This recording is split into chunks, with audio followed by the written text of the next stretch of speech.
You've been lied to.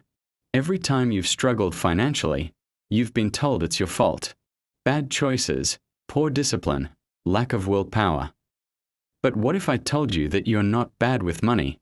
You're trapped in a system designed to keep you broke, stressed, and working until you die. Today, we're exposing the financial system that profits from your struggle. And by the end of this video, you'll see exactly how they're playing you. Let's start with something simple: your paycheck. You work 40 hours a week, maybe more. You think you're earning money, but here's what's really happening. Before that money even touches your bank account, it's already been carved up. Federal taxes, state taxes, Social Security, Medicare, gone. Then there's health insurance, which you need because healthcare in this country will bankrupt you if you don't have it. More money gone before you see a cent. And if you're lucky enough to have a 401k match, they take that out too. It's for your future, they say. Meanwhile, your present is falling apart. By the time your paycheck hits your account, 30 to 40% is already gone. You never had that money. It was taken before you could even decide what to do with it. Now let's talk about what happens to the 60 to 70% that's left. First comes rent or mortgage. For most people, that's another 30 to 40% of their gross income. Housing costs have skyrocketed while wages have stayed flat. In the 1970s, average rent was 15% of income. Today, it's closer to 40% in major cities. The system tells you to buy a house to build wealth, but they don't tell you that you'll spend 30 years paying mostly interest to a bank. On a $300,000 mortgage at 5% interest over 30 years, you'll pay over $279,000 in interest alone. You're not building wealth. You're transferring wealth to banks. They designed it this way. It's not a bug, it's a feature. After housing, you need transportation. If you live in most of America, that means a car, which means a car payment, insurance, gas, and maintenance. The average car payment in America is over $500 a month. Add insurance, and you're at $700 to $800 monthly. Cars depreciate the moment you drive them off the lot. You're going into debt for an asset that loses value, just so you can get to work to pay for the car. It's a trap. You need the car to work. You need work to pay for the car. Round and round you go, never getting ahead. Then there's student loans.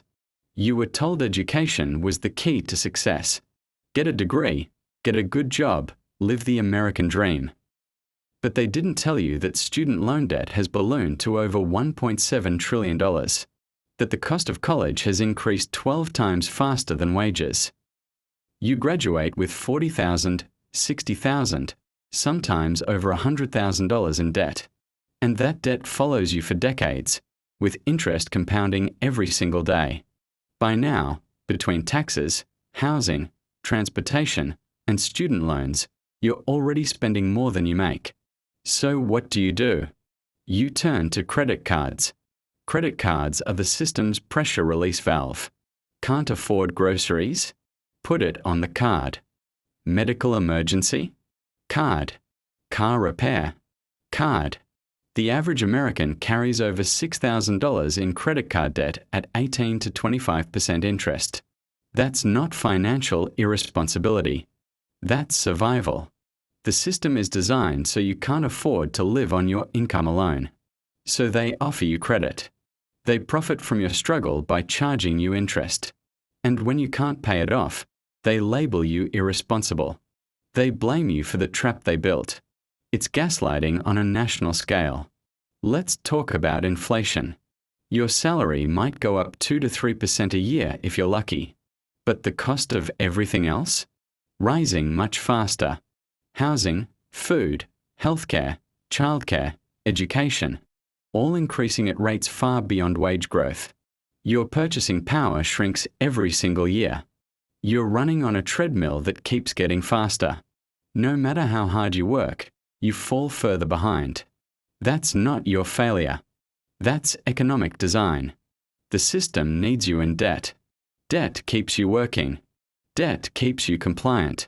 Debt keeps you from taking risks, starting businesses, or demanding better conditions. You can't quit your terrible job because you need the health insurance. You can't start a business because you're drowning in monthly payments. You're trapped by design.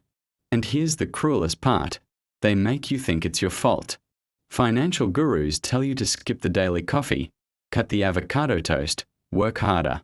As if saving $5 on coffee will solve the structural problem of stagnant wages, exploding costs, and a rigged system extracting wealth from the bottom to funnel to the top. The math doesn't work.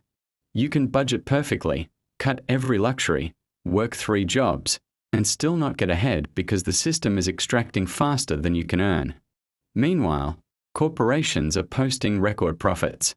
CEO pay has increased 940% since 1978.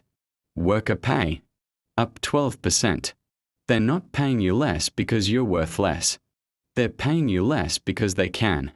Because the system protects them, not you. Minimum wage hasn't kept up with productivity or inflation. If it had, it would be over $25 an hour today. Instead, it's still $7.25 federally. This isn't about lazy workers or entitled millennials. This is about a systematic transfer of wealth from labor to capital, from workers to owners. So what do you do? First, stop blaming yourself. You're not failing. The system is designed to make you feel like you're failing while it extracts maximum value from you. So what do you do? First, stop blaming yourself. You're not failing. The system is designed to make you feel like you're failing while it extracts maximum value from you. Second, understand the game. You can't win by playing by rules designed to keep you losing. But you can make strategic moves within the system. Eliminate high-interest debt first. That's the most direct extraction mechanism. Credit card debt at 20% is wealth destruction. Kill it with extreme prejudice. Build an emergency fund, even if it's small. The system profits when emergencies force you into more debt. Break that cycle. $500 saved is a buffer against exploitation. Negotiate your salary aggressively. Employers will pay you as little as possible. It's not personal, it's structural. Know your worth and demand it. Consider collective action. Unions aren't perfect, but there's a reason corporations spend millions fighting them. Collective bargaining shifts power back to workers. Educate yourself on investing, even with small amounts. The wealthy build wealth through assets, not labor. You can't work your way to wealth in this system. You need ownership. Start small. $10 a month in an index fund is better than zero. The system wants you consuming, not owning. Flip the script. Reduce dependence on the system where possible. Lower your cost of living. Every dollar you don't spend is a dollar they can't extract from you. Build community and mutual aid networks. The system isolates you, making you dependent on corporations for everything. Community is resistance. Vote with awareness of economic policy. This isn't left versus right. This is top versus bottom. Support policies that shift power back to workers. Most importantly, reject the shame. You're not bad with money. You're navigating a rigged game with intelligence and resilience. That deserves respect, not judgment. The system wants you to feel broken so you'll keep accepting scraps. But you're not broken. The system is. Now that you see it, you can't unsee it. Use that knowledge. Fight back. Your financial struggle isn't a personal failure. It's a systemic feature. And it's time we change the system.